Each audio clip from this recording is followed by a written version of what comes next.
Hello, everyone, and welcome to the very first lesson in the TOEFLresources.com writing course.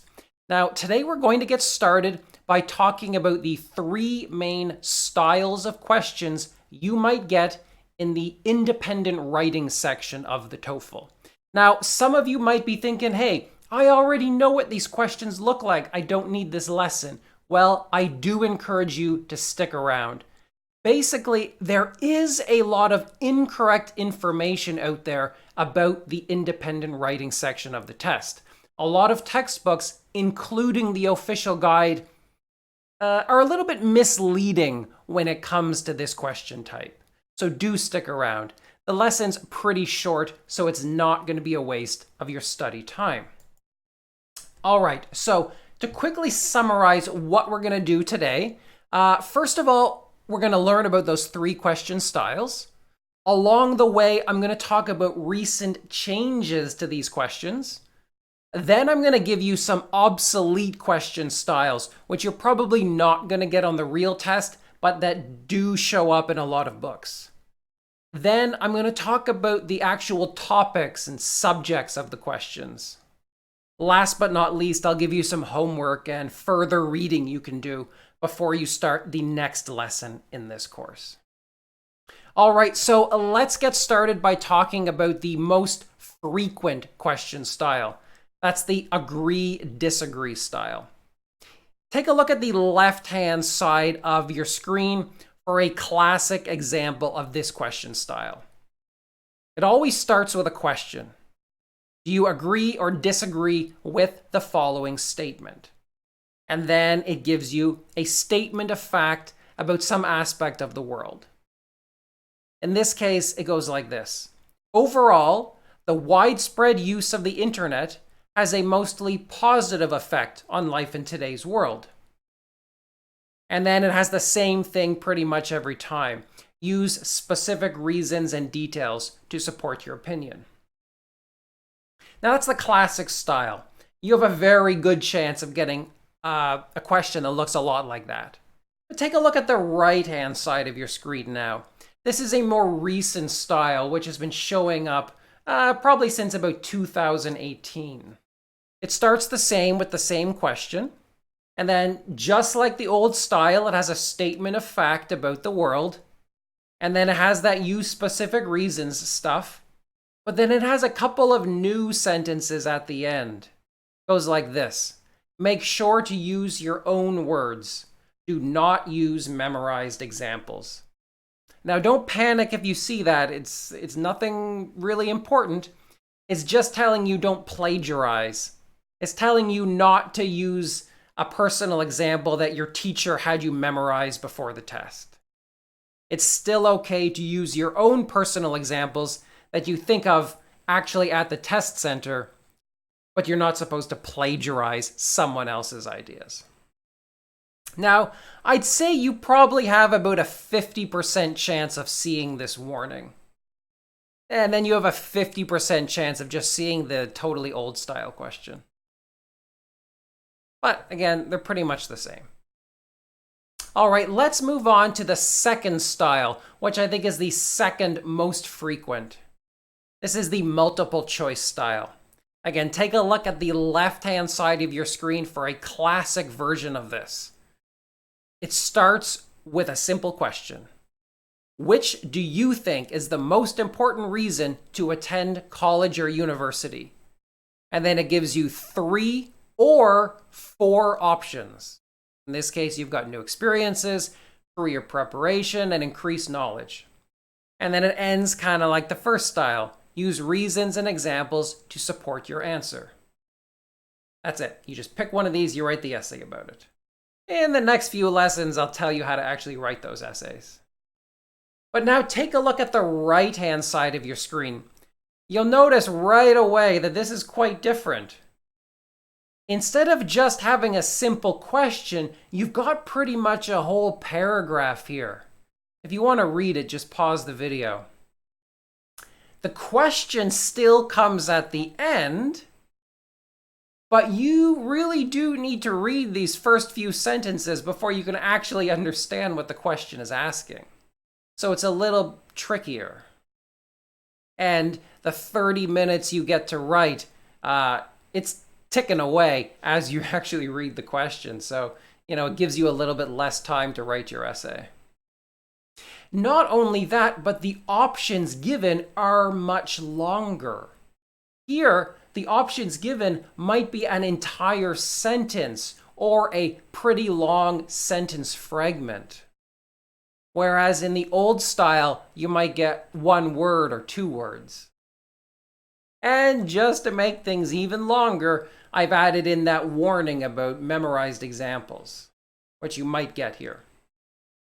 So I think these days, the longer style is most common. You might get one of these short ones, you might get one of these long ones, but I think it's more likely you'll get the long one. The essay you're going to write is exactly the same, however, but it's a little bit more tricky to understand. All right, moving on to style 3. I think this is the least frequent style. This is called the preference style. This is kind of like a multiple choice, but with just 2 options. So let's take a look at an example on the left-hand side. It goes like this. Some people think that the government should use extra money to fund programs to improve the environment. Others think that it is better for the government to spend money to support artistic programs. Which option do you prefer? Use specific reasons and examples to support your answer. So again, you're very clearly given 2 options. You're asked to pick one. Now take a look at the right-hand side for slightly different phrasing. Nowadays, many companies encourage their employees to work from home using the internet, instead of requiring them to actually come to the company's office. Do you think this is a good idea? Why or why not?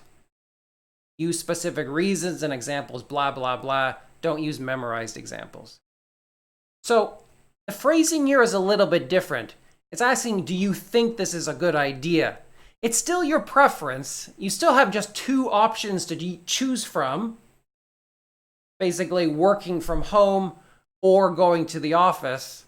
But the phrasing is a little bit different. Do you think this is a good idea? You're writing pretty much the same essay, but just don't be surprised if the phrasing is a little bit different. Now, I haven't gotten too many reports of these being really, really, really long, like that multiple choice question. But I'm warning you now, be prepared for a question that is longer than this. Maybe you'll get 3 or 4 sentences instead of just 2. Be prepared for that. Don't be surprised if you get something that's a little bit unexpected. Okay, those are the 3 main styles of questions you might get on this section of the TOEFL. Now, a few days ago, I put out a survey on Facebook, YouTube, and Twitter asking as many students as possible to tell me what kind of question they got if they took the test in the last 6 months. Here's what they told me. 45% of them said they got an agree-disagree style question. 30% said they got a multiple choice question. About 25% said they got a preference question. That means basically, yeah, the agree-disagree is the most likely type you're going to get, but basically, you've got to study all 3. Be prepared. Now, very quickly, I want to talk about a few obsolete question styles. Now, I'm mentioning these very quickly because they do show up in a lot of TOEFL textbooks, and students always ask me, wait, how come you didn't tell me how to write such and such a question? Well, I'm telling you now, you're probably not going to get one of these. Very quickly, these include the compare and contrast style question that goes something like this. Compare and contrast the value of knowledge gained from books and that gained from real life experiences. These also include the giving advice style question. Your friend is having trouble participating in class discussions. What advice would you give him? Probably not going to see that. Likewise, the describe a thing questions, like describe the characteristics of a great coworker. I don't think you're going to get that on test day. Likewise, there is the open if style question. Goes like this. If you could visit any country in the world, which one would you choose? Now, things could change. I could be wrong. Be prepared for anything, I guess. But I'm telling you strongly, I don't think you're going to get a question that looks like one of these styles. If the textbook or website you're using contains these questions, yeah, it's probably old, or it's probably just badly written. Keep that in mind. All right, the last thing about these questions.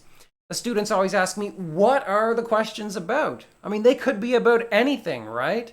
You could put anything into one of those styles. Well, yeah, but there's broadly speaking 3 main subject areas. First off, you've got school, and I think this is the absolute most frequent subject area.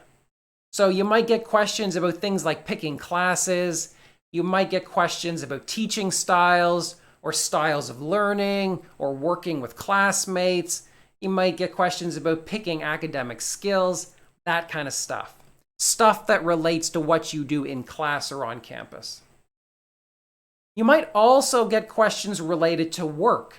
That is, questions about how to work best with colleagues, questions that relate to picking a career, questions that relate to workplace duties, professional skills, maybe wages and salaries, that sort of thing. And then last, and this is the most broad category, questions about society. So questions about family, questions about what's best for children, the effect of technology, people in your neighborhood, questions about the media and the internet and news, that sort of thing. I should mention here that you're never going to get anything too controversial. There'll never be a question about drugs or religion or gender. The TOEFL is never controversial, and it never will be. So, a lot of teachers kind of like to spice up their lessons with controversial questions. Tell them to stop doing that if you really want to be serious about your TOEFL preparation. There's nothing like that on the real test. All right, that brings us to the end of this lesson. I hope you learned something about the questions you're going to get on the test. I do encourage you to visit the course page at TOEFLresources.com for some homework and further reading you can do. These might include an official guide scavenger hunt that I'm creating, a personal list of questions written and built by myself, a build your own question challenge, and some information about tutoring and essay evaluation services. My website is TOEFLresources.com, but if you check the video description, I'll give you a link to the specific lesson page and the specific course page for what you've just learned about.